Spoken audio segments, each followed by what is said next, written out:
இப்போ இந்த அசைவம் சாப்பிட்றது சைவம் சாப்பிட்றது அப்படின்னு பெரும் போரே நடந்து கொண்டு இருக்கும் போல எல்லா பக்கமுமே.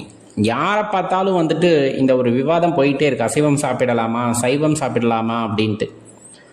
இந்த ஒரு தெளிவான புரிதலை பெற்றுக்கொள்ள முழுமையாக கேளுங்க.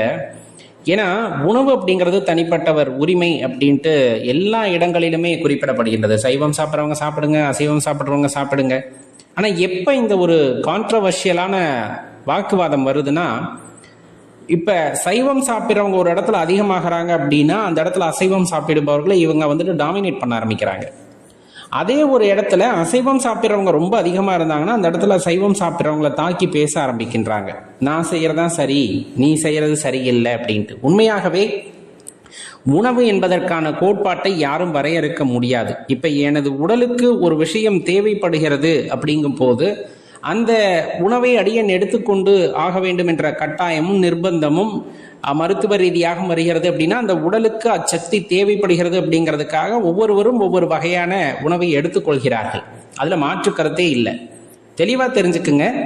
எந்த சத்தெல்லாம் நமக்கு விலங்குகளிலிருந்து கிடைக்கும் அப்படின்னு சொல்றோமோ அதே சத்து எங்கிருந்தும் கிடைக்கும் அப்படின்னா தாவர உணவுகளிலிருந்தும் கிடைக்கும். சில பேர் இந்த கான்ட்ரவர்ஷியலா ஒரு சப்ஜெக்டுக்கு வருவாங்கன்னா, விலங்குகளைப் போலவே தாவரங்களுக்கும் உயிர் இருக்கிறது அல்லவானா? ஆம், இருக்கிறது, மாற்று கருத்தே இல்லை.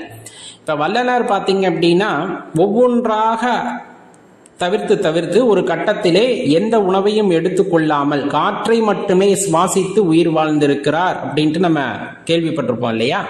அப்ப படிநிலைகளை தாண்டிதான் ஒரு ஞானியாகவோ மகானாகவோ உண்டாக முடியும் அப்படிங்கறத மாற்று கருத்து இல்லை. விலங்குகளின் உணவை எடுக்க வேண்டாம்னு ஒரு சிலருக்கு தோணுது அப்படிங்கும் போது அவர்கள் எடுப்பது இல்லை. சில பேர் என்ன அப்படின்னா அதை எடுத்துக்கொள்ளலாம் அப்படின்னு நினைக்கும் போது எடுத்துக்கிறாங்க. இப்ப மருந்துக்காக எடுப்பது அப்படிங்கிறது வேற, உணவுக்காக எடுப்பது அப்படிங்கிறது வேற. ஆனா நாக்கின் ருசிக்காக எடுப்பது தவறு அப்படிங்கிறது தான் சில பேரோட கூட்டா இருக்கு. அது எந்த உணவாக இருந்தாலும் சரி, ருசிக்காக சாப்பிடாதீங்க, பசிக்காக சாப்பிடுங்க அப்படின்ட்டு சொல்லுவாங்க. அப்ப இந்த இடத்துல நம்ம தெளிவா தெரிந்து கொள்ள வேண்டிய விஷயம் அப்படின்னு ஒண்ணு எப்பவுமே உண்டு.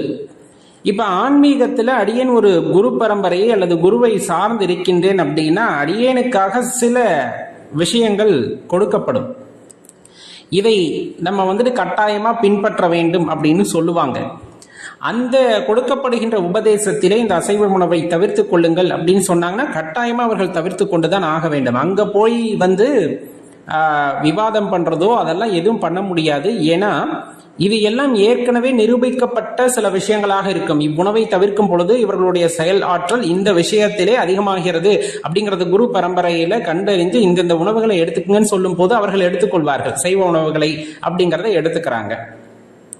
இப்ப சில இடங்கள்ல பார்த்தா அசைவ உணவுகளை இந்த மருந்துக்காக எடுத்துக்கலாம், எடுத்தாதான் சரியாகுது, உடல் பலமாகும் அப்படின்ட்டு நிரூபணம் ஆயிருக்கிறது அப்படின்னா அந்த உணவுகளை அவர்கள் சேர்க்கிறார்கள். இந்த மாதிரி ஒவ்வொருத்தருக்கும் ஒவ்வொரு வகையிலே உணவு அப்படிங்கிறது கோட்பாடு மாறும். இதுல சரி தவறு அப்படிங்கிறது மனிதனுடைய மனம் சார்ந்த விஷயம். தெளிவா தெரிஞ்சுக்குங்க. ஒரு மனிதனின் மனம்தான் இதை சரி தவறு என்பதை ஒரு முடிவுக்கு வருகிறது.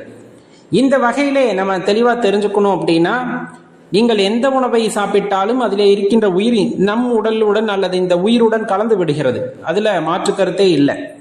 நாம் உயிர் வாழ்வதற்கு அந்த உயிரினங்கள் எல்லாம் தன்னை பலியாக்கி கொள்கின்றன அப்படின்னா அதுல மாற்று கருத்தே இல்லை. அது தாவரமா இருந்தாலும் சரி, விலங்கா இருந்தாலும் சரி.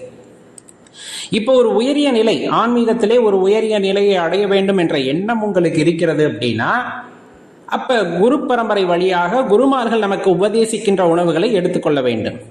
இல்ல நமக்கு அதெல்லாம் இல்லை, வாழ்க்கையை அனுபவிப்பதற்காக அப்படின்னா உங்க மனசு என்ன சொல்லுதோ கேட்கலாம். எந்த இடத்துல உங்களுக்கு ஒரு நெருடல் வருதோ வரும். சைவ சாப்பாடு சாப்பிட்றவங்க திடீர்னு அசைவ சாப்பாட ஆரம்பிப்பாங்க. அவங்க மனசுல ஒரு மாறுதல் வந்திருக்கும், ஏன் சாப்பிட்டா என்ன அப்படின்ட்டு. அது தவறா அப்படின்னா கிடையாது, அவங்க மனசு சொல்லியிருக்கு, செய்யறாங்க.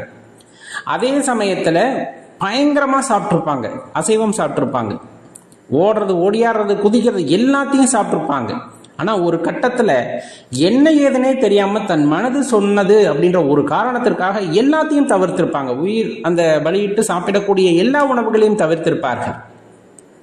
சில பேர் என்னன்னா இந்த மாதிரி மனசு சொல்லியிருக்காது, இன்னொருத்தர் மனசு சொல்லும். டாக்டர் சொல்லுவார், இனிமேல் இதை சாப்பிட்ட உன் உடம்புல உசுறு இருக்காது, இன்னும் நிறைய மாத்திரை சாப்பிட வேண்டியது இருக்குன்னு சொன்னாங்கன்ட்டு அதற்காக அசைவ உணவை தவிர்த்திருப்பார்கள். இந்த மாதிரி நிறைய விஷயங்கள் இருக்கு. ஒருவர் சைவத்திலிருந்து அசைவம் போவதும் அசைவத்திலிருந்து சைவம் வருவதற்கும் பல காரணிகள் இருக்கு. ஆனா உண்மையாவே இந்த ஜீவ காருண்யம்னு சொல்றோம் இல்லையா, உயிர்களை உயிராக பாருங்கள், உயிர்களை உயிராக பாருங்கள் அப்படிங்கிற ஒரு தாற்பயம் மனசுக்குள்ள வந்துருச்சு. அப்படிங்கும் போது அந்த இடத்துல எந்த உயிரையுமே கொல்லக்கூடாது அப்படிங்கிற எண்ணம் அவர்களுக்குள் வந்து விடுகிறது. அப்ப நம்ம இயல்பா நடக்கும் போது எறும்பு மிதிப்படுகிறது, கொசுவை அடிக்கிறோம், இதெல்லாம் கொலை இல்லைன்னா கொலைதான், இல்லை என்று சொல்லவில்லை, எல்லாம் உயிர்தான். ஆனால் ஒரு கட்டத்திலே அதுவும் வேண்டாம் என்று தோண ஆரம்பிக்கும். அது ஒரு உயரிய நிலை, அது எடுத்தது மேலாம் யாருக்கும் வராது. ஆரம்ப காலகட்டத்திலே இது மாதிரியான தவறுகள் நிகழ்கிறது என்றால் நிகழத்தான் செய்யும். ஒரு பக்குவ நிலையை எட்ட எட்ட எட்ட படிப்படியாக அனைத்தையும் விட்டு விட்டு ஒரு ஞான நிலையை அடைபவர்களுக்கு இது எல்லாம் பொருந்தும். இந்த உணவு அப்படிங்கிற விஷயம் மாறா இயல்பான ஒரு நிலையில இருக்கீங்க, சாதாரணமா ஒரு மனுஷனா வாழ்ந்தா போதும் அப்படின்னா உங்கள் மனதிற்கு எது தோன்றுகிறதோனா என்ன அப்படின்னா ஆராய்ந்து அறிந்து நம்ம இதை சாப்பிட்டா நமக்கு இது வரும், சரி இதனால வேற ஏதாச்சும் பயன் இருக்கா அப்படிங்கிறத அறிந்து ஒரு உணவை நாம் எடுத்துக்கொள்கிறோம் அப்படின்னா அதுல தெளிவு இருக்கணும். இதை சாப்பிடுவதால் இந்த உயிர் வதைக்கப்படுகிறதே பாவம் இல்லையா அப்படின்னு நினைச்சுக்கிட்டே இதை சாப்பிட்டோம்னா பாவம் வந்துதான் சேரும், இல்லைன்றலாம் இல்லை. அதை உணவாக மட்டும் பார்த்து சாப்பிடுபவர்களுக்கு வேறு. ஆனால் அந்த உணவையும் உயிரோடு ஒப்பிட்டு சாப்பிடுகிறோம் என்றால் மன உறுத்தலாக இருந்தால் பாவம் வந்துதான் சேர்கிறது. அதுல மாற்றுக்கருத்துல தெளிவா தெரிஞ்சுக்கங்க. இங்க என்ன கான்ட்ரவர்சி வருது அப்படின்னா, தான் சாப்பிடுகின்ற உணவு தான் சரி அப்படின்னு ஒரு கூட்டம் சொல்லும் போதுதான் அந்த கான்ட்ரவர்சி அப்படிங்கிறது வருது. சைவ உணவு தான் சரி, நீ அசைவத்தை தவிர்த்துக்கொள் அப்படின்னு சொல்லும் பொழுது அது அந்த இடத்துல தேவையில்லாத வாக்குவாதம் ஆகும். ஏன்னா ஒரு உபதேசம் பெற வேண்டும் என்று ஒருவர் உங்களிடம் வந்து கேட்கும் பொழுது நீங்கள் சொல்லலாம் இதையெல்லாம் தவிர்த்து கொள்ளுங்கள் அப்படின்ட்டு, அல்லது பொதுவா சொல்லலாம். இப்ப திருவள்ளுவர் பெருமான கொண்டாடாத தமிழர்களே இல்லை, அது ஒரு உலக பொதுமறை அப்படின்ற அளவுக்கு கொண்டாடுறோம். ஆனா அவரே வந்துட்டு புலால் உண்ணாமைன்னு ஒரு அதிகாரத்தை எழுதியிருக்கார், அதை மட்டும் நம்ம எடுத்துக்கிறது இல்லை. பொதுவா சொல்ல போனா சொல்றோம். ஏன்னா தமிழை அப்படியே உள்வாங்கிக் கொள்கின்றோம். திருக்குறளை நமது என்று எல்லா மொழிக்காரங்களும் எல்லா இனத்தவர்களும் எல்லா மதத்துக்காரங்களும் உரிமை கோர்றாங்க, எங்காளுப்பா அப்படின்ட்டு. ஆனா இந்த புலால் உண்ணாமை அப்படிங்கிற ஒரு அதிகாரம் இருக்கு இல்லையா, அதை மட்டும் எடுத்துக்க மாட்டேங்கிறாங்க. வாழ்வியல்ங்கிறது ஒரு விஷயத்தை ஒரு கோட்பாடை தெளிவா நீங்க எடுத்துக்கிட்டீங்கன்னா அது முழுமையா கடைபிடிக்கணும். மாறா தமிழனுக்கு அந்த குணம் இருந்தது இந்த குணம் இருந்தது எல்லாம் சரி, அப்ப நீங்க திருக்குறளை ஏத்துக்கிறீங்களா இல்லையா அப்படிங்கிற அந்த ஒரு விஷயத்துக்கு அந்த இடத்துல வந்துருது. திருமந்திரத்திலையும் பாத்தீங்கன்னா புலால் உண்ணாமையை பத்தி தெளிவா சொல்றார் திருமூலர் பகவான். அப்ப அந்த இடத்துல எல்லாமே நம்ம ஒரு ஞான நெறியில போகணும்னு நினைக்கிறவங்க அதையெல்லாம் கடைபிடித்துத்தான் ஆக வேண்டும். ஒரு உயிர் வதைப்படுகிறது என்பதை நீங்கள் உயிராக இருந்து உணரும் பொழுதுதான் அந்த இரக்க குணம் பிறக்கிறது. எந்த இடத்தில் இரக்க குணம் பிறக்கிறதோ அந்த இடத்தில் தான் அந்த உயிர் மீதான அன்பு அதிகமாகும். அன்பே கடவுள் அப்படின்னு சொல்றாங்க இல்லையா, அன்பே சிவம் அப்படிங்கிறாங்கல்ல, அப்ப அந்த அன்பு பெருகின்ற இடத்தில் தான் இறைவனை உணர முடியும். இதுதான் ஆன்மீகத்துடைய கோட்பாடு. ஆன்மீகம் அல்லாமல் உணவுக்காக என் நாக்கின் ருசிக்காக அப்படிங்கிறவங்களுக்கு எந்த கட்டுப்பாடுமே இல்லை, எதை வேணாலும் சாப்பிட்டு போகலாம். நிறைய இந்த தொலைக்காட்சி விவாதங்கள் எல்லாம் பார்த்தா அசைவம் சாப்பிடாதவங்க மனுஷங்களே இல்லை அப்படிங்கிற அளவுக்கு பேசுறதெல்லாம் பார்க்க முடியுது. அதே போல இன்னொரு வகுப்புல பார்த்தா சைவம் சாப்பிட்றவங்களை தவிர மற்றவங்க எல்லாம் அரக்கர்கள் அப்படிங்கிற மாதிரி. அடியேன்னு சொல்வது ஒன்றுதான். உபதேசமாக ஒரு விஷயத்தை யாரையும் நாடி வருகிறார்கள் என்றால் நாம் உணர்ந்த, நாம் கற்றறிந்த, நாம் உணர்வு பூர்வமாக ஒரு விஷயத்தை உணர்ந்திருக்கிறோம் உணவிலே அப்படின்னா நம்ம உபதேசிக்கலாம், தவறில்லை. ஆனா பொதுவா போய் நம்ம சொல்லணுங்கிற அவசியம் கிடையாது. பொதுவா சொல்லணுங்கிறதெல்லாம் திருவள்ளுவரை சொல்லிட்டு போயிட்டாங்க, திருமந்திரத்துல திருமூலரும் சொல்லிட்டு போயிட்டாங்க, இன்னும் ஞானியர் பெருமக்கள் எல்லாம் சொல்லிட்டாங்க. அவங்கெல்லாம் சொல்லி கேட்காத விஷயத்த நாம சொல்லி இவங்க கேட்க போறாங்களா அப்படின்னு ஒதுங்கி அமைதியா நாம் கொண்ட கோட்பாடிலே நாம் பயணிக்கிறோம் அப்படின்னா எல்லாத்துக்குமே நல்லது. அதே போலதான் அசைவ பிரியர்களுக்கும் உங்களுக்கு விருப்பம் என்றால் சாப்பிடலாம், தவறில்லை. ஆனா சாப்பிடாதவர்களை பார்த்து நீ எல்லாம் எதற்கு வாழ்ற, சொர்க்கம் நரகம் அது இதுன்னு பேசுறதெல்லாம் தேவையில்லாத. ஏன்னா நீங்கள் வாழ்கின்ற நெறி வேறு, இவர்கள் வாழ்கின்ற நெறி வேறு.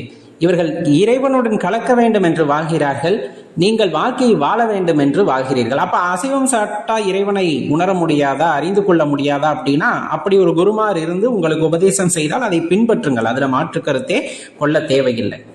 அதுல ரொம்ப தெளிவா தெரிஞ்சுக்குங்க. அதில் தவறு சரி அப்படின்னு சொல்றதுக்கெல்லாம் இல்லை. நமக்கு உபதேசிக்கப்பட்டது, தமிழ் மறைகளின்படி உபதேசிக்கப்பட்டது, புலால் உண்ணாமையை முன்னிறுத்தி இங்கு இருக்கக்கூடியவர்கள் நமக்கு எடுத்து சொன்ன உபதேசங்கள், முடிந்த அளவுக்கு அதை தவிருங்கள். உயிரின் மீது இரக்கம் காட்டும் பொழுதுதான் உங்களுக்குள் அந்த இரக்க குணம் வரும். அந்த இரக்க குணத்தின் வாயிலாக அன்பு பெருகும். அன்பின் மூலமாக நீங்கள் இறைவனை உணரலாம் என்று கூறியிருக்கிறார்கள். அதன் வழியாக பயணிப்பவர்களை அவ்வாறே விட்டு விடுங்கள் அப்படிங்கிறது தான் அடியேனுடைய சிரம் தாழ்ந்த கருத்து. அப்ப அடியே நீங்க என்ன சொல்ல வர்றீங்க, சாப்பிடலாமா வேண்டாமா? அடியேனுக்கு உபதேசிக்கப்பட்ட வகையிலே அடியேன் சைவமாக இருக்கின்றேன், அவ்வளவுதான். யாரையும் அடியேன் சென்று உபதேசிக்க தயாராக இல்லை. ஏனால் அது எனக்கு கொடுக்கப்பட்ட, அடியேனுக்கு கொடுக்கப்பட்ட அந்த வாய்ப்பாகவோ அல்லது மற்ற ஏதேனும் ஒரு கருத்தாகவோ இருப்பதற்கு வாய்ப்பில்லை.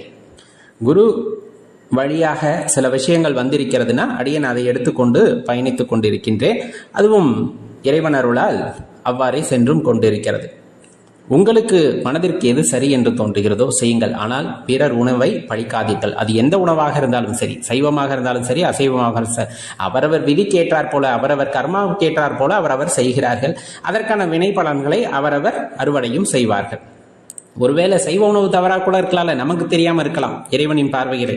அசைவ உணவு தவறாக இருக்கலாம் இறைவனின் பார்வையிலே. எப்படிங்கிறது அவரவர் வாழ்க்கை, அவரவர் கர்மா சார்ந்த விஷயம். கர்மத்திலிருந்து விலகுவதற்காக குரு உபதேசமாக கிடைக்கிறது என்றால் அதன்படி என்ன செய்ய வேண்டும் என்று சொல்கிறார்களோ அவர்கள் அதை செய்துவிட்டு போகிறார்கள். அவ்வளவுதான். சைவம் அசைவம் அப்படின்ட்டுலாம் போட்டு குழப்பிக்க வேண்டாம். ஒரு நெறியை கடைபிடிக்கிறீங்க, ஒரு குரு உபதேசம் திருவள்ளுவர் சொல்றதை கேட்கலாம் அப்படின்னு நினைக்கிறீங்க. நான் 132 அதிகாரத்தையும் பின்பற்றிட்டேன், இந்த ஒன்றை மட்டும் தள்ளி வச்சிருக்கனே அதையும் உள்ள கொண்டாந்துறேன்னு நினைச்சா சைவத்துக்கு போங்க. இல்லை, எனக்கு அவர் எழுதின அந்த 133 அதிகாரங்கள்ல இந்த ஒரு அதிகாரம் மட்டும் பிடிக்கல, நான் ஓரமா வச்சுட்டு மற்றதை பின்பற்றினா பின்பற்றிக்குங்க. அது அவரவர் விஷயம். ஆனா மற்றவங்களை யாரையும் குறை சொல்லாதீங்க. சிவாய நம.